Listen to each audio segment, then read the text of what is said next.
मुकुल जी, आपके हिसाब से आज के संदर्भ में आप फिटनेस का अर्थ क्या करते हैं? क्योंकि आप तो गीता और विवेकानंद और इन्हीं चीजों के आसपास अपनी बातें करते रहते हैं, तो उस बातों को कैसे समझाएंगे आप? हम भारतीय दृष्टि में, शिक्षा में, भारतीय दर्शन में फिटनेस को या स्वास्थ्य को एक समग्र दृष्टिकोण से देखते हैं। It's a complete concept. केवल शरीर के स्वस्थ होने की बात नहीं है, मन, बुद्धि और उससे भी महत्वपूर्ण भावना का स्थान फिटनेस में बहुत बड़ा होता है। और एक पक्ष जिसको आज वर्ल्ड हेल्थ ऑर्गेनाइजेशन भी ध्यान में देता है हेल्थ की डेफिनेशन में, वह पक्ष है सामाजिक स्वास्थ्य का पक्ष। और इसलिए आपने ये जो एक बहुत महत्वपूर्ण और फिट इंडिया मूवमेंट शुरू किया, स्वस्थ भारत का ये अभियान शुरू किया है, क्योंकि पूरा समाज स्वस्थ होने का प्रयास करेगा तब व्यक्ति स्वस्थ रह पाएगा, अकेले के प्रयास करने से नहीं होगा। इसलिए ये जो एक कल्चर डेवलप हो रहा है स्वास्थ्य का, ये बहुत महत्वपूर्ण है। और हमको तो बहुत खुशी होती है, भगवत गीता कहती है यद्यद् आचरति श्रेष्ठ तत्त देवेतरो जनः। और देश के प्रधानमंत्री जब संसद में खड़े होकर के सूर्य नमस्कार का बखान करते हैं, तब सारा देश प्रेरणा लेता है सूर्य नमस्कार की। मैंने 4 साल की उम्र में माँ को सूर्य नमस्कार करते हुए देखा और उनका अनुसरण करते करते सूर्य नमस्कार सीखा, और तब से सूर्य नमस्कार एक दिन भी बिना रुके कर रहा हूं। और आज मध्य प्रदेश में हर स्वामी विवेकानंद जयंती को 12 जनवरी को आकाशवाणी से सूर्य नमस्कार का संचालन होता है, और 1 करोड़ से ज्यादा स्कूली छात्र 2007 से लगातार सूर्य नमस्कार करते हैं। इसलिए आपका वो सूर्य नमस्कार का वीडियो देख करके इतना आनंद हुआ और ऐसा लगा कि अब इस देश के सर्वोच्च स्थान से भी सूर्य नमस्कार की बात हो रही है।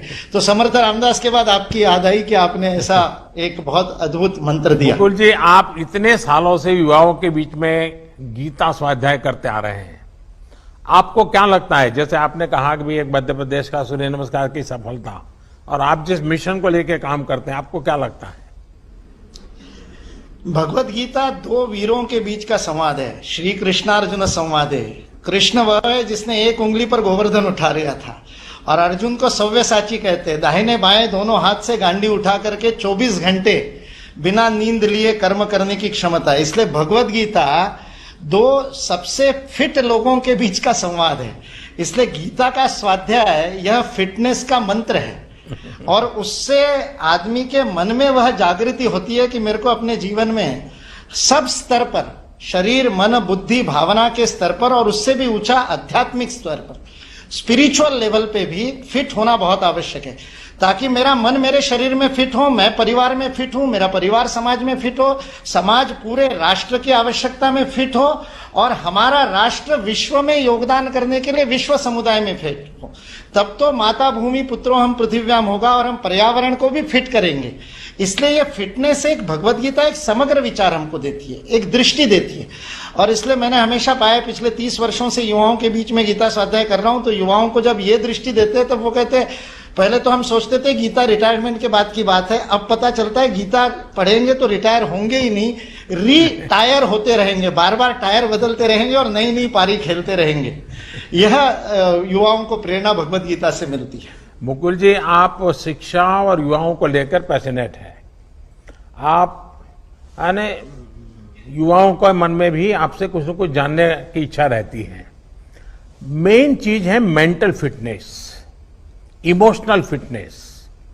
क्या उसके संबंध में आप कुछ बात सरलता से समझा पाएंगे? जी, बहुत बढ़िया। आपको पहले तो एक इस बात के लिए बधाई दे दूं कि राष्ट्रीय शिक्षा नीति में आपने फिटनेस को, खेल को, योग को एक्स्ट्रा करिकुलर से करिकुलर में लेकर के आया। अब ये पाठ्येतर गतिविधि नहीं बन गई, अब ये पाठ्यक्रम का अंग बन गई है, अब उसके क्रेडिट मिलेंगे। ये एक बहुत अद्भुत क्रांतिकारी काम इस राष्ट्रीय शिक्षा नीति 2020 में हुआ है, उसके लिए आपको बहुत बड़ी बधाई। मैं से हम की प्रक्रिया है, ये जो व्यक्ति केंद्रित विचार के कारण फिटनेस में गड़बड़ होती है, चाहे वो फिर आहार की बात हो, चाहे विहार की बात हो, चाहे व्यायाम की बात हो। जो सर्वे भवन्तु सुखिना का मंत्र है, वह मंत्र होता है मैं के विस्तार से। इसलिए मेंटल और इमोशनल फिटनेस जो है वह निस्वार्थता की ओर ले जाने वाली है। स्वामी विवेकानंद का वाक्य है, एन ऑन्स ऑफ अनसेल्फिशनेस, एक रत्ती भर भी निस्वार्थता आपको टनों शक्ति प्रदान करती है, इतनी बड़ी मनोशक्ति प्रदान करती है। ये जो ताकत देने वाली बात है, जब मैं व्यक्तिगत स्वयं के लिए काम करता हूं और जब मैं उसी काम को परिवार के लिए करता हूं, तो मेरे मन का विस्तार होता है, मेरी भावना का विस्तार हो, मेरा पर्पस ऑफ लाइफ बड़ा हो जाता है। और आज आप सारे काम देश के लिए करते हैं, 24 घंटे देश के लिए काम करते हैं। विराट कोहली जी जब देश के लिए खेलते हैं और जब क्लब के लिए खेलते हैं, उनके खेल में हम देखने वालों को फर्क दिखाई देता है। जब मैं राष्ट्र के लिए स्वयं को दांव पर लगाता हूं तो मेरी इफिशियंसी बदल जाती है, क्योंकि मेरे भावना का उतना विस्तार होता है। फिर 135 करोड़ भारतवासियों का भावनात्मक संबल भी मुझे मिलता है।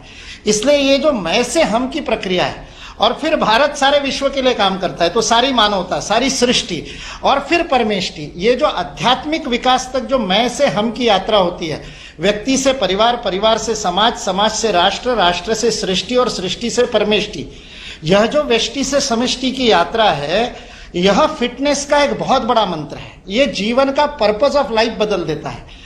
और पर्पस ऑफ लाइफ ही तो सब कुछ है, नहीं तो फिर तो मेंटेनेंस की हो जाएगी कि कार घर में ले आओ और उसको चकाचक रखो और मेंटेन करो, लेकिन चलाओ मत, क्योंकि चलाने से खरोच आ जाएगी। वैसे ही शरीर को केवल मेंटेन करना तो फिटनेस नहीं है। उस शरीर मन बुद्धि से बने हुए व्यक्तित्व का एक गंतव्य है, एक लक्ष्य है, एक पर्पस ऑफ लाइफ है, एक मकसद है, जिसको प्राप्त करने के लिए हमको काम करना है। और जब इस देश के 135 करोड़ लोगों के मन में राष्ट्रहित गंतव्य हो जाएगा, मेरा छोटा से छोटा व्यापार भी, मेरी छोटी से छोटी नौकरी भी, मेरा छोटा से छोटा कर्म भी मैं भारत के लिए योगदान कर रहा हूं, ये भाव आ जाएगा, तो फिर फिट रहना मेरा कर्तव्य हो जाएगा, मेरी ड्यूटी हो जाएगा, मेरा धर्म हो जाएगा। लग्जरी नहीं रहेगा, it won't be a luxury, it will be my prime duty कि मैं फिट रहूंगा तो भारत फिट रहेगा। इसलिए इस भाव को आपने जगाया, इसके लिए आपको बहुत बहुत मन से प्रणाम और हृदय से धन्यवाद। और आप उसको, you are leading from the front, आप उदाहरण बनकर के उसको लीड करते हैं, उसके लिए आपका धन्यवाद।